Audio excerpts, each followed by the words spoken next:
오늘은 대우리문답 제3문을 같이 또 은혜를 나누겠는데, 먼저 문제와 답을 화면 보시면서 같이 한번 읽겠습니다. 시작. 무엇이 하나님의 말씀입니까? 빨리 답을 넘겨주셔야 되는데. 답. 구약과 신약 성경이 하나님의 말씀이며 믿음과 순종의 유일한 법칙입니다. 아멘. 여러분, 식당에 식사를 하러 갔어요. 근데 옆에 테이블하고 우리 테이블하고 같이 예를 들어서 3인분씩을 시켰습니다. 똑같이 3인분을 시켰는데 저쪽 테이블은 엄청 많이 줘. 우리 테이블은 적은 거야. 그럼 여러분 어떠시겠어요? 이거 좀 따져야 되지 않겠습니까? 똑같이 3인분을 시켰는데 왜 우리는 적게 주냐고, 못생겨서 그러냐고 물어봐야 될 거 아니에요? 아마 다시는 그 식당 안 가려고 할 거요. 시장에 가서 물건을 살 때도 마찬가지입니다. 아니, 건물을 지을 때도 마찬가지죠. 한 평, 두 평, 아파트 분양을 받을 때도 몇 평짜리를 얼마에 분양받고, 같은 평수, 같은 분양가가 있는 거죠. 기준이라고 말합니다. 저도 아직 프랑스 근처까지는 가봤는데 파리까지는 못 갔거든요. 근데 파리에 가면 국제 킬로그램의 기준이 있대요. 기준이. 그래서 프랑스 파리에 전 세계의 1kg의 기준이 되는 그 국제 킬로그램 표준이 딱 있다고 합니다. 그거에 의해서 지금 우리도 1kg, 2kg 이걸 지금 하고 있다는 거죠. 신앙생활에도 마찬가지인 거예요. 내가 교회를 출석하고 믿음 생활하고 신앙생활을 합니다. 또 교회 봉사도 합니다. 활동도 합니다. 그러면 내가 신앙생활을 하면서 봉사활동하고 믿음 생활을 하면서 기준이 있어야 되는 기준이. 제가 요즘 좀 속상한 일이 하는 가지 있는데, 어떤 분이 교회를 딴 교회 가겠대. 왜 그러냐 했더니 명성교회 오니까 한 번도 재직회를 안 하더래. 그래서 내가 새벽에도 얘기했죠. 한번 새벽에 한 것 같은데, 아니 그러면서 하시는 말씀이, 먼저 다녔던 교회는 한 달에 한 번씩 재직회라는 걸 했는데 왜 명성교회는 한 번, 본인이 와서 3년 차인가 4년 차인가 신앙생활을 하는 것 같은데 한 번도 재직회를 안 해서 교회 못 다니겠다, 딴 교회 가겠대. 그래서 우리 부목사님이, 아니 그러면은 왜 공동회의는 참석을 안 하시냐고. 공동회의는 공동회의고 왜 재직회를 왜 안 하느냐, 교회 못 다니겠다. 여러분, 그분의 기준은 뭐예요? 먼저 교회가 기준이야. 먼저 교회에서 재직회를 한 달에 한 번씩 했는데 왜 명성교회는 안 하느냐, 이게 기준이거든요. 자, 그러면 우리는 먼저 교회가 했느냐 안 했느냐를 따질 게 아니라 우리의 기준은 뭡니까? 말씀이잖아요. 그럼 성경 말씀에는 그 재직회를 한 달에 한 번씩 해라, 두 달에 한 번씩 해라, 이런 말씀이 없잖아요. 그럼 기준이 어디로 가야 되는 거예요? 우리 헌법을 봐야 되겠죠. 대한예수교 장로회, 우리 교회가 백석총회에 속해 있으니까 우리 백석총회에는 그러면 재직회를 어떻게 하는 거냐를 봐야 될 거 아닙니까? 그러면 우리 총회의 헌법의 재직회는 장로, 권사, 안수집사, 서리 집사, 지금은 거의 없는데 권찰, 여기까지가 재직이라고 말해요. 그분들이 모이는 건데 회장은 누가 되는 거냐면 담임 목사가 회장이 되는 거예요. 재직회 회장은 저고, 또 재직회 서기는 장로님 중에서 회장이 지명을 하는데, 우리 교회는 뭐 재직회 서기 겸 공동위의 서기는 이원섭 장로님 돼 있어요. 어쨌든 그러면 재직회를 언제 여는 거냐? 우리 헌법이 어떻게 돼? 두 가지로 소집을 할 수 있습니다. 재직회를. 한 번은 담임 목사, 회장인 담임 목사가 필요에 따라서 소집을 할 수 있는 거예요. 일주일 전에 공고를 띄웁니다. 예를 들어서 우리 교회에 이제 차를 좀 바꿔야겠다, 뭐 이런 안건들이 나와가지고 그거에 대해서 같이 논의합시다. 그러면 맨날 일주일 전에 언제 어디서 몇 시에 무슨 안건을 가지고 재직회로 모입니다 라고 공고를 띄우고 재직회를 하는 거예요. 두 번째는 재직들 3분의 2 이상이 모이자라고 결의를 하면, 동의를 하면 재직회가 소집이 되는 거예요. 그 외에는 재직회를 해도 되고 안 해도 되고 이게 문제가 되는 게 아니라고요. 왜 그러면 우리 교회는 재직회를 안 하느냐고요? 그 전에 청지기 모임이라는 걸 했어요. 한 달에 한 번씩 했어요. 우리 옛날에는. 청지기 모임은 또 어떤 거냐? 우리 부산명성교회에 등록되어 있는 사람이라면 누구나 참석을 해라. 이건 재직회보다도 더 광범위한 거죠. 재직은 장로님들, 권사님들, 안수집사님들, 서리집사님들, 권찰님들만 모일 수 있는 거지만, 청지기 모임은요, 부산명성교회 등록되신 분이라면 누구나, 나이에 상관없고 직분에 상관없이 누구나 등록한 사람들은 모여서 한 달에 한 번씩 얘기도 하고 재정보고도 하고 뭐 다 했단 말이에요. 근데요, 사람들이 청지기 모임 하잖아요. 안 와. 그리고 아무 말도 안 해. 저만 떠들어, 저만. 사회를 보는 저만. 자, 뭐 교회가 이런 거 있고 저런 거 있고 어떻게 하면 좋겠습니까? 뭐 아무 얘기도 안 하고, 저 혼자 떠들다가 그냥 너무 이게 모이기도 힘든데, 또 지금은 교회가 부흥되고 성장하면서 이게 지난주에도 제가 중직자 모임에도 못 갔어요. 그 정도로 바쁘고 힘들게 막 시간들이 그렇게 흘러가거든요. 지난주도 이제 장로님이, 회장 되시는 장로님이 중직자들 모인다고 그래서 모이시자고, 저는 한 달에 한 번씩 모이자고 늘 얘기를 하거든요. 모이자고 했는데 제가 또 청년부 설교 담당이었고, 또 청년부에 또 새로운 사람이 2명이나 있었다고, 좀 그런 거 저런 거 신경을 쓰다가 이제 올라가는데, 또 최근래에 우리 교회 오신 집사님 내외가 3층 복도에서 뭐 이렇게 있더라고.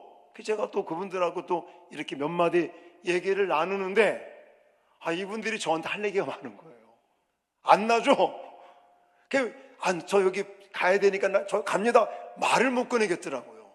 그래서 그분들하고 좀 얘기를 좀 나누고 이러고 나서 3층에 올라갔더니 이미 끝나서 다들 가시고, 그리고 이제 재정 보시는 송정근 집사님하고 얘기를 나누면서 오늘 어떤 얘기가 나왔는지, 뭐 이런저런 얘기를 했는지, 저도 이제 건축 보고도 해야 되고 이런 거 해야 되는데 못해서 너무나 미안하다고 막. 그 정도로 바쁘게 일정들이 지나가니까, 그리고 우리가 뭐 매달 모이지는 못하지만 중직자 모임도, 우리 교회는 뭐 예를 들어 시무 장로님들, 시무 안수집사님들, 시무 권사님들만 모이는 게 아니잖아요. 우리 교회는 뭐 협동, 그냥 등록하시면 다 협동으로 임명해 드리고, 협동 장로님, 협동 안수집사님, 급기야는 다른 교회에서 은퇴하신 장로님들, 안수집사님들까지 다 중직자회에 포함을 시켜가지고 모이고 있단 말이죠. 그러면 예를 들어 뭐 교회에 하고 싶은 이야기가 있고 저한테 하고 싶은 이야기가 있으면 우리 중직자 모임을 통해서도 할 수도 있고, 또 목자 간담회라고 매달, 이거는 뭐 둘째 주마다 모이지 않습니까? 그걸 통해서도 이야기를 할 수 있는 거고, 아니 담임 목사 핸드폰 번호를 주보에 기재해 놓은 교회가 몇 교회가 되겠습니까? 제가 왜 휴대폰 번호를 공개하겠냐고요. 성도님들, 나하고 할 얘기 있으면 언제든지 뭐 전화를 하시든 문자를 보내시든 아니면 오시든 소통하려고 그러는 거지. 그러니까 안 하려고 그러니 안 하는 게 아니라 이런 여러 가지 환경 때문에 재직회라는 거를 할 이유가 없는 거예요, 우리 교회는 솔직히. 그리고 공동회의 1년에 한 번씩 뭐 빠짐없이 잘 하고 있고, 뭐 공동회의 때도 할 얘기 하시라고도 대부분 안 하지 않습니까? 그분은요, 제가 안타까운 거라. 아니, 교회 재직회를 안 한다는 게 교회를 옮기는 이유가 되겠느냐고요.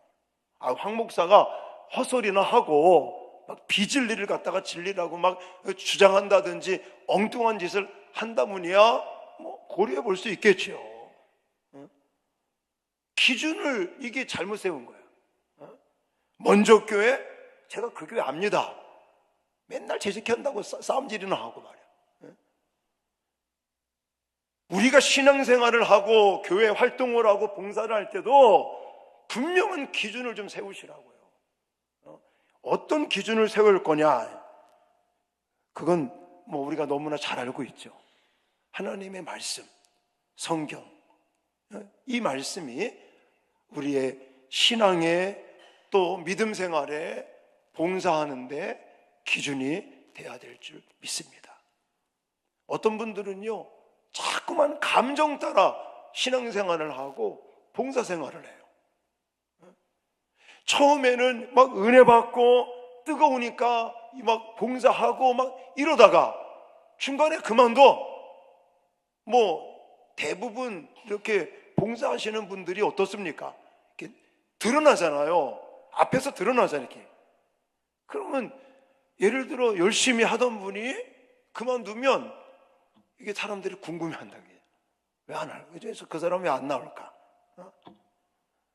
내가 늘 강조하는 게, 제발 감정에 따라 하지 말고, 내가 예를 들어 뭐 오늘 최연소 찬양단이 나왔습니다. 이것도 뭐 그냥 은혜가 충만해. 그냥 유치부인가요? 유치부 대단합니다. 하여튼. 어쨌든 이렇게 봉사를 하다가 이제 그만 집어치워 또. 제가 늘 강조하잖아요. 앞에 나와서 봉사하시는 분들은 1년을 채워라. 그래야 서로가 은혜가 또 유지가 되는 것도 도움이 되고. 어쨌든 제가 지금 이야기하는 게 뭐냐면, 우리의 기준이 뭐냐라는 거예요. 물론 옛날 거 중요한 게 많습니다. 저도 그런 고백하잖아요. 옛날에 제가 수원명성교회에 있을 때 막 건축을 하고 이런 것들 경험이 있으니까 우리 교회에서도 막 밀어붙여가면서 이런 일을 해왔다고. 제가 경험을 무시하는 사람이 아니거든요. 근데 어떤 사람은 맨날 경험만 주장해. 경험만. 내가 옛날에 해봤더니, 내가 먼저 교회에서 이렇게 해봤는데 이러더라. 기준이 아니라니까요. 그게 참고사항은 될 수가 있고, 과거의 경험들이 우리에게 큰 힘이 되고 유익이 될 수 있습니다. 그런데 그것만이, 그게 최우선의 기준이 돼서는 안 된다는 거예요. 우리의 가장 신앙생활, 일상생활의 기준, 표준, 그건 뭐가 돼야 되겠습니까? 말씀이 돼요. 하나님의 말씀. 그럼 하나님의 말씀이 뭐냐라는 거예요. 오늘 여기 대우리문답 산문항에도 나와 있지만 이건 다 성경을 근거로 해놓은 거고요. 무엇이 하나님의 말씀입니까? 답은 뭐예요? 구약, 신약 성경 말씀 66권이 하나님의 말씀, 우리 믿음과 신앙생활, 봉사생활의 기준이 된다. 할렐루야. 성경은 1500년의 기간 동안 기록이 되었습니다. 그리고 실질적으로 이 성경 66권이 기록될 당시를 보면 사람들에 의해서 기록이 됐죠. 예를 들어 모세라든지 여호수아라든지 이사야, 예레미야, 구약시대 때는 이런 선지자들을 통해서, 또 신약으로 와서는 마태, 마가, 사도 요한, 베드로 할 거 없이 그런 제자들을 통해서 약 40명의 사람들에 의해서 기록이 되었어요. 그럼에도 불구하고 성경은 하나님의 말씀이라고 말합니다. 이유는 뭘까요? 사람들에 의해서 기록되어진 것 같지만 사람에 의해서 기록된 것이 아니라 하나님의 감동으로. 할렐루야.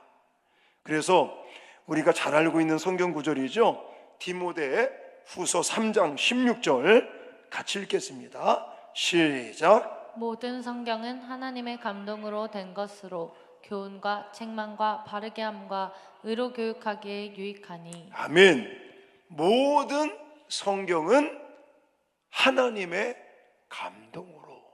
하나님의 감동이라는 단어 잊어버리면 안 됩니다. 베드로 후서 아까 우리가 읽었던 1장 20절 21절에도 먼저 할 것은 성경의 모든 예언은 사사로이 풀 것이 아니니, 21절 예언은 언제든지 사람의 뜻으로 낸 것이 아니요. 사람의 뜻으로 낸 게 아니라는 거예요. 모세에 의해서 창세기, 출애굽기, 레위기, 민수기, 신명기가 기록되었지만 모세의 감정, 모세의 어떤 의지 이런 게 들어가 있을까요, 없을까요? 없는 거예요.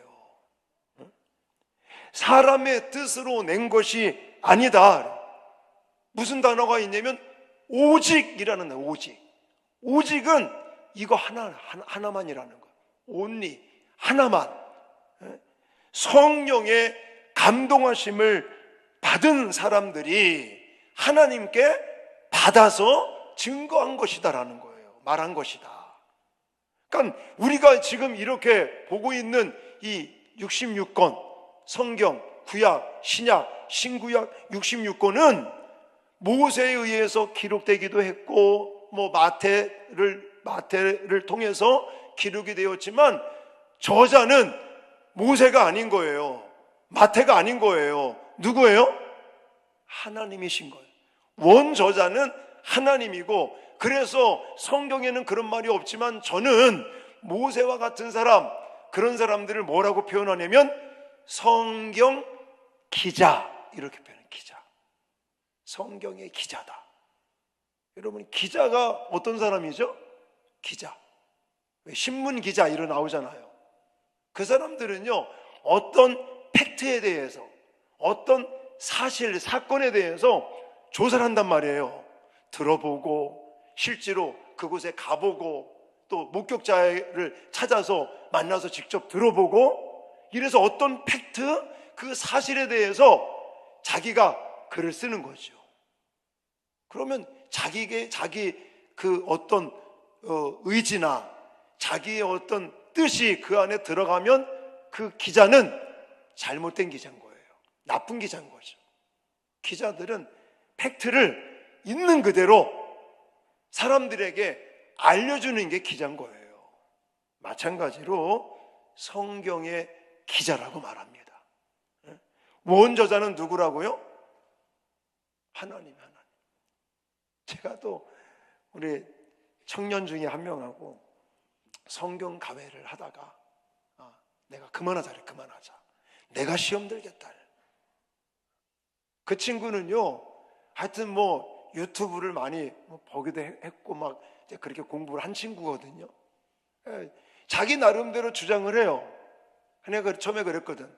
그래, 너가 그렇게 공부하고 주장하는 거 좋은데 나도 나름대로 신학 공부를 6년, 7년을 했고 내 나름대로도 지금까지 성경 연구를 많이 했고 목회를 해오면서 나도 내가 정립해 있는 이야기를 할 테니까 너가 가지고 있는 이야기도 나한테 해보고 내가 그거에 대해서 이야기를 하면 너도 한번 들어봐라.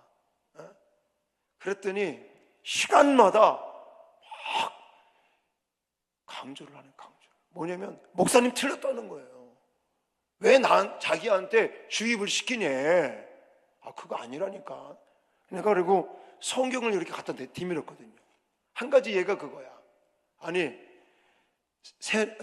그 사도 요한이 요한계시록 말씀을 기록했잖아요. 그러니까 이제 요한계시록 말씀에 사도 요한의 감정이 들어있다는 거예요. 왜 그렇게 생각하냐? 그랬더니 그건 또 알더라고. 그 당시에 막 핍박을 받는 시대이기 때문에 예수 믿는다는 이유, 예수를 전한다는 이유 때문에 막 체포를 당하고 또 막 끌려가서 막 사자굴에 던짐을 받고 순교를 당하는 사람도 있고 사도 요한도 예수 전한다는 이유 때문에 체포돼서 밤모섬에 유배를 당했기 때문에 얼마나 화가 나는지 모른다는 거예요. 그래서 화가 나는 마음으로 화 있을진저 막 심판에 대한 얘기, 저주에 대한 얘기를 요한계시록을 쓰면서 썼다는 거예요. 내가 이 말씀을 뒤밀었지. 베드로후서 1장 21절에 봐라. 예언은 언제든지 사람의 뜻으로 낸 것이 아니요, 오직 성령의 감동하심을 받은 사람들이 하나님께로부터 받아서 말한 것이니라. 나와 있지 않느냐. 물론 인간적으로는 그런 생각을 할 수 있어도 절대 사도 요한은 자기 개인적인 그 뭐랄까 복수하고 싶은 마음, 원하는 같은 마음, 그런 감정이 이 요한계시록 안에 들어있는 거 아니다. 아니라는 거 들어있다는 거예요. 그럼 근데 내가 성경 구절을 가져와 봐라. 그래서 싸움이 일어났어. 싸움이 막 소리질러 막 목사님 틀렸다고 그러고 왜 목사님 왜 강요를 하냐고 그러고 그래서 내가 시험 들겠다. 우리 그만하자. 중단했어요. 나한테 속으로 이 친구가 이제 교회를 안 나올래나. 근데 열심히 나와. 제가 이 말씀 왜 드리냐면 모든 성경은 인간의 감정, 인간의 의지, 뜻이 손톱만큼도 들어있다 안 들어있다? 안 들어있다는 거예요. 만약에 그런 것들이 들어있으면 그건 하나님의 말씀이 아닌 거예요. 성경은 물론 그 신학적인 용어로 유기적 영감설이라는 단어를 쓰는데 이 유기적 영감설이 그 성경 기자의 어떤 성격, 성경 기자의 어떤 학문적인 실력 이런 것들을 하나님께서 이용을 하시는 거지 그게 유기적 영감설이지 실제로 사람의 감정이나 사람의 의지나 뜻이 그 안에 포함되어 있지는 않다는 거예요. 자, 어쨌든 우리가 하나님의 말씀이라고 믿고 또 하나님의 말씀인 것, 이것은 오직 구약, 신약 66권 이것밖에 하나님의 말씀이 없습니다. 다른 것은 없는 거예요. 그럼 어떤 사람은 그래요. 아니 목사님 이거 그냥 글씨 어떤 종이 위에 글씨 있는 거 아닙니까? 물론 그렇게 말할 수도 있겠죠. 근데 제가 한 가지 예를 들어볼게요. 성경에서 계속 이야기하잖아요. 하나님의 말씀이라고. 성경이 하나님의 말씀이다.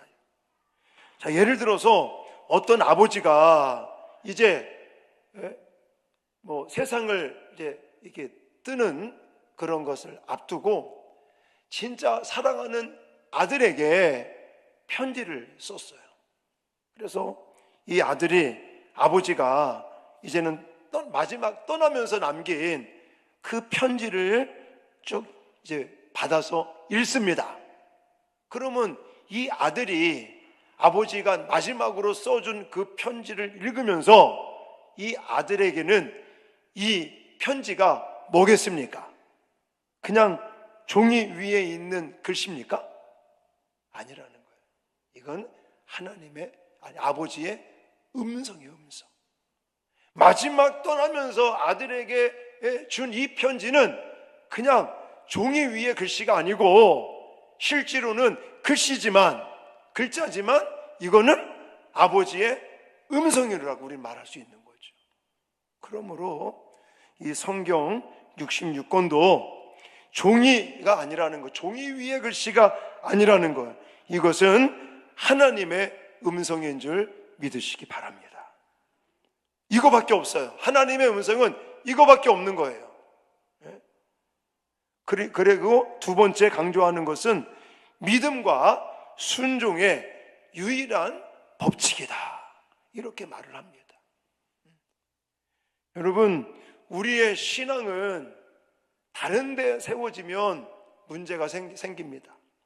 우리의 신앙은 철저하게 성경 위에 세워져야 될 줄 믿습니다. 왜 그러겠어요? 하나님의 특별 계시니까. 지난 시간에 말씀을 드렸잖아요. 이 성경 66권은 하나님께서 우리에게 주신 특별 계시. 이 특별 계시는요, 불완전할까요? 좀 부족할까요? 아닙니다. 자, 우리의 신앙의 기준으로 주셨고, 이 하나님의 특별 계시로 주신 하나님의 말씀은 아주 충분하고요, 완벽하고요, 완전합니다. 이거 외에 다른 것을 하는 게 문제라는 것입니다. 그래서 우리의 삶의 어떤 기준, 우리 삶은 성경의 가르침에 따라야 될 줄 믿습니다. 아까도 얘기했지만 경험이 물론 중요하지만 경험이 성경보다 위에 가서는 안 된다는 것이죠. 또 어떤 사람들은요, 자꾸만 전통을 따지는 분들이 계십니다. 물론 좋은 전통은 계승을 시켜야 되는 거 맞습니다. 그렇지만 이 전통도 어디 위에 올라가면 안 되는 거예요? 성경, 우리의 기준인 하나님의 말씀인 신구약 성경 66권보다 위에 가 있으면 문제가 되는 거예요. 그게 어디가 그러는지 아십니까? 이 천주교, 카톨릭이 그렇게 되는 거예요. 자, 갈라디아서 1장 8, 9절 말씀 이렇게 말합니다. 같이 읽겠습니다. 시작. 그러나 우리나 혹은 하늘로부터 온 천사라도 우리가 너희에게 전한 복음 외에 다른 복음을 전하면 저주를 받을지어다.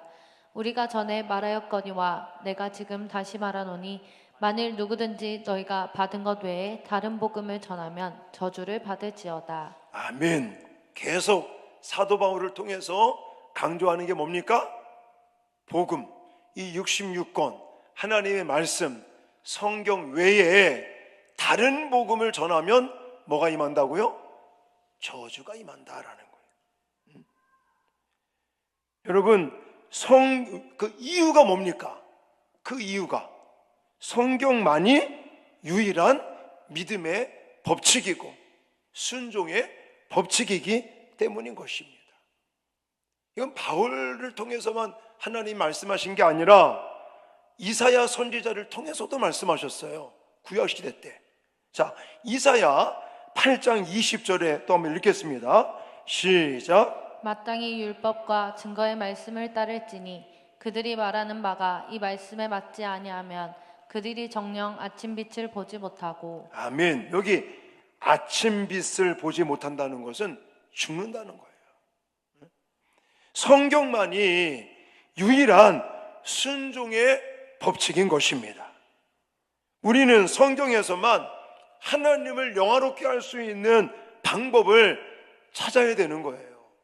성경 외에 다른 것을 우리가 따르거나 또 다른 것을 찾는다면 그것은 저주받을 짓이라는 거예요. 자, 그러면 지난 시간에도 제가 강조했는데 다시 한번 강조한다면, 우리는 그렇기 때문에 이 활자로 된 성경 66권에 더 힘을 쏟아야 됩니다. 근데 자꾸만 어떤 일이 벌어지느냐, 계시받았다 사람들이 모여요. 대표적인 데가 어디예요? 이만희 신천지 집단은 그래요. 이만희가 경북 청도 고향 뒷산에서 막 기도하는데 하나님이 다 받아 먹으라 그래가지고 두루마리 책 같은 걸 받아 먹었대요. 그 계시를 받고 그 두루마리 책을 받아 먹고 난 다음에 눈이 열리더래. 그래서는 요한계시록 말씀을 이제 강론하게 되었고, 그 이만희가 전하는 계시록의 실상 이런 책도 있습니다. 그런 것들을 통해서 배움을 받고 가르침을 받고 12지파 안에 들어와야 진정한 구원이 있다, 이렇게 주장을 하고요. 얼마나 많은 사람들이 거기 모입니까? 하여튼 뭔가 좀 계시를 받았다 그러면 사람들이 모여요. 근데 그건 저주받을 일입니다. 왜냐? 다른 복음을 전하고 있는 거예요. 여러분 보세요. 옛날 구약 시대 때는 하나님이 어떻게 말씀을 하셨습니까? 이렇게 직접 나타나시기도 했죠. 불꽃 가운데 하나님이 직접 나타나셔서 선지자들에게 말씀을 하십니다. 때에 따라는 환상을 보여주시기도 하시고, 때에 따라는 꿈을 보여주시기도 하시고. 그래서 구약 시대 때는 선지자들에게 하나님이 직접 아니면 환상을 통해 꿈을 통해서 알려주신 그런 말씀들, 그랬던 하나님의 계시의 말씀이 이제 중간시대 암흑시대를 거쳐서 신약시대에 와서는 육신으로 오신 하나님이 직접 말씀을 하셨죠. 그래서 가라사대 우리가 사복음서 읽다 보면 빨간 글씨로 된 거, 예수님 하나님이 직접 말씀하신 거. 그분이 부활 승천하시고 난 다음에는 하나님이 또 어떻게 계시를 주셨어요? 제자들에게 성령의 감동하심을 받고 제자들에 의해서 하나님의 계시의 말씀이 주어졌고, 그것이 오늘날은 어떻게 완성이 됐어요? 요 66권으로, 성경 66권으로 완성이 된 하나님의 완벽한 특별 계시가 이루어진 거예요. 만약에 구약 시대 때 이렇게 우리가 가지고 있는 이 계시의 말씀이 가지고 있었다면 하나님은 어떤 방법으로 계시를 주셨겠습니까? 이 성경을 통해서 주셨겠죠. 근데 구약 시대 때는 이렇게 활자로 되거나 이렇게 된 자료가 없었던 거죠. 그러니까 하나님은 선지자들에게 직접적으로, 아니면 환상을 통해, 아니면 꿈을 통해 하나님이 계시를 주신 거예요. 그러니까 오늘날 신앙생활을 하고 있는 우리들은 이제 무엇을 통해서 하나님의 계시를 볼 수 있고 들을 수 있는 거예요? 성경 66권, 활자로 된 성경 66권을 통해서 우리 모두는 하나님의 음성을 듣기도 하고 하나님의 계시를 받을 수 있는 거예요. 괜히 내가 봤다 들었다 환상을 그런 사람 안 찾아가도 성령의 조명하심을 받으면, 성령의 도우심을 받으면 우리는 특별 계시의 말씀을 통해 하나님의 음성을 듣고 하나님의 계시를 저도 여러분들도 받을 수 있는 것입니다. 아멘입니까? 자, 이런 하나님의 유일한 순종의 법칙인 성경을 우리에게 하나님이 선물로 주셨는데, 그것이 이제는 잘못되어져요. 어떻게 잘못되어졌느냐? 아까도 좀 얘기를 했지만 막 전통을 내세요. 전통을. 교회에 전통을 내세우면서 교회가 공적으로 선포한 가르침을 오류가 없는 진리로 여기면서 하나님의 말씀보다 전통이 위에 올라가 버려요. 대표적인 게 아까 말씀드렸죠? 천주교, 가톨릭의 그런 행태를 보이고 있습니다. 그리고 방금 얘기 드렸듯이 직통계시라고 또, 그래서 가끔씩 이렇게 나오잖아요. 내가 하나님께로부터 뭐 계시를 받았다. 다 헛소리입니다. 이미 계시는 완벽하게 신구약 성경 66권으로 우리 모두에게 주어졌다는 사실을 꼭 기억하시기 바랍니다. 우리는 이런 하나님의 말씀, 신구약 성경 66권을 하나님께로부터 받았어요. 그래서 우리는 이 하나님의 말씀을 가까이 하고 이 하나님의 말씀을 자꾸만 먹어야 될 줄 믿습니다. 이거 뜯어서 먹으라는 말이 아니라 읽으면서 먹고 들으면서 먹고 암송하면서 드시고 또 필사하면서 큐티 묵상하면서 공부하면서, 할렐루야, 드디어 기회가 왔습니다. 다음 주부터 돌아오는 주일날부터 제자학교가 또 시작이 됩니다. 제발 부탁인 거예요. 교회를 다니실 때 물론 여러분들이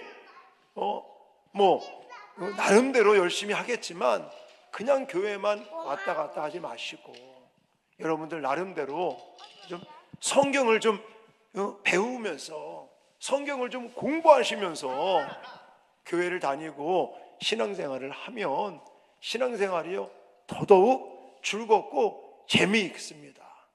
육신적으로는 피곤하겠죠.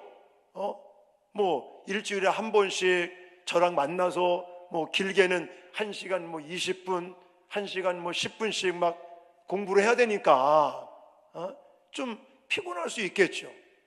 그리고 또 책을 읽고 같이 이야기하는 이런 부분도 있기 때문에 사실 근데요 어렵지 않습니다.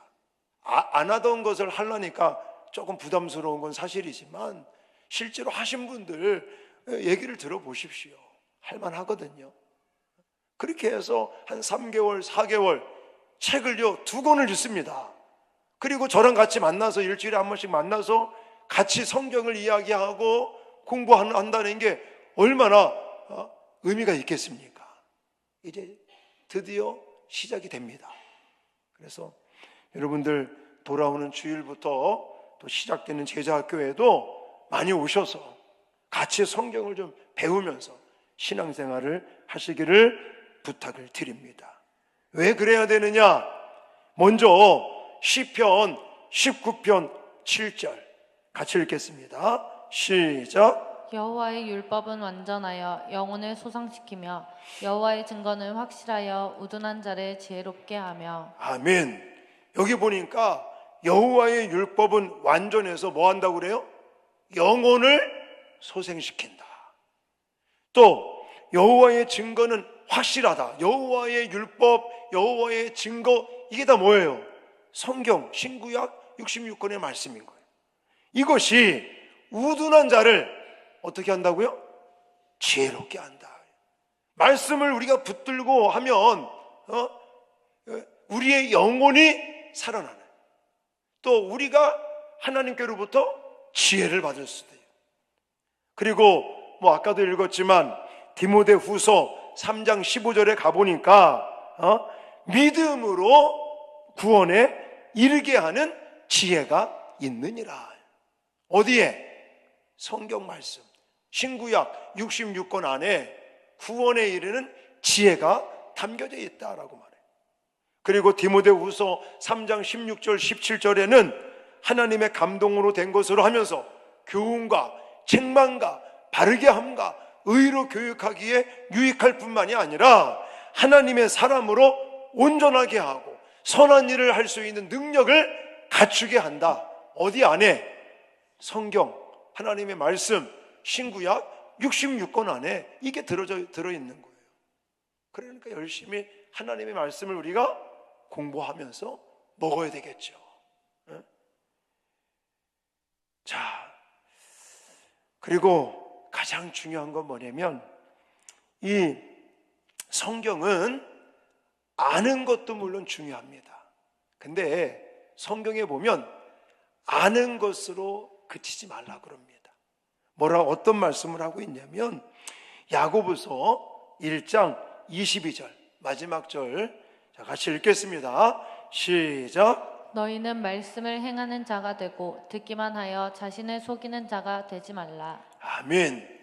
물론 이 말씀을 통해서 우리는 믿음을 얻게 됩니다. 근데 말씀을 들음으로, 또 들음은 그리스도의 말씀이죠. 예수 그리스도의 말씀을 듣는 거, 듣는다고 표현하고 있지만 저는 먹는다고 표현하지 않습니까? 하여튼 읽고 듣고 쓰고 암송하고 필사하고 또 큐티 묵상하고 공부하고 이렇게 하나님의 말씀을 우리가 먹는 거죠. 듣는 거죠. 근데 말씀을 들으면 믿음이 생겨나는 거 맞아요. 근데 여기서 이게 거기서 머무르시면 안 되는 거고 여기서 더 진전이 있어야 되는데 그게 뭐예요? 지켜 행할 때 능력이 된다는 것입니다. 그래서 야고보서 1장 22절 방금 읽을 말씀 뭐라고 그러냐면 너희는 말씀을 뭐하는 자가 되라? 행하는 자가 되라. 만약에 내가 말씀을 듣기만 하고 행하지 않으면 그 사람은 어떤 사람이라고 그래요? 속이는 자가 된다. 속아 넘어가는 자가 된다 이런 거예요. 응? 여러분, 말씀을 듣고도 순종하지 않으면 신앙이 견고해지는 게 아니라 내 마음이 어떻게 될까요? 교만해집니다. 교만해지는 거예요. 말씀은 우리를 편하게 하려고만 주신 게 아닙니다. 말씀은 우리를 거룩하게 하시려고 주셨습니다. 말씀은 우리를 회개하게 하시려고 주셨습니다.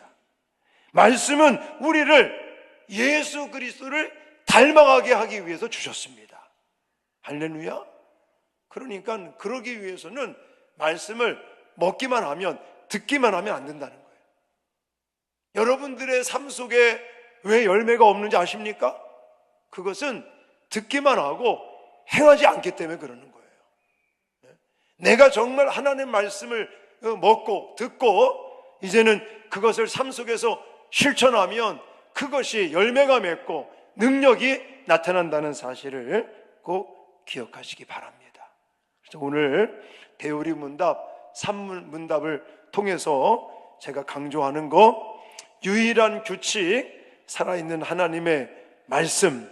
이 말씀, 하나님의 말씀은 신약, 신구약, 구약과 신약, 이 성경 66권만이 하나님의 말씀인 거예요. 이유는 뭐라고요? 사람들에 의해서 기록되어진 것 같지만 그건 하나님의 감동하심으로 되었기 때문이다. 그리고 이 성경 말씀은 믿음과 순종의 유일한 법칙이다. 그래서 우리가 성경 말씀을 가까이 하는, 성경 말씀을 듣는다고 표현했지만 저는 성경 말씀을 먹자. 그러면 내가 하나님 말씀을 먹으면 영혼이 살아나고 지혜가 임하고 또 구원받는 지혜의 길을 열어주시고 또 우리를 온전하게 세워줄 뿐만이 아니라 선한 일을 할 수 있는 능력까지 갖추게 된다. 어디 속에 그게 있다? 하나님의 말씀 신구약 66권 안에 있다는 사실입니다.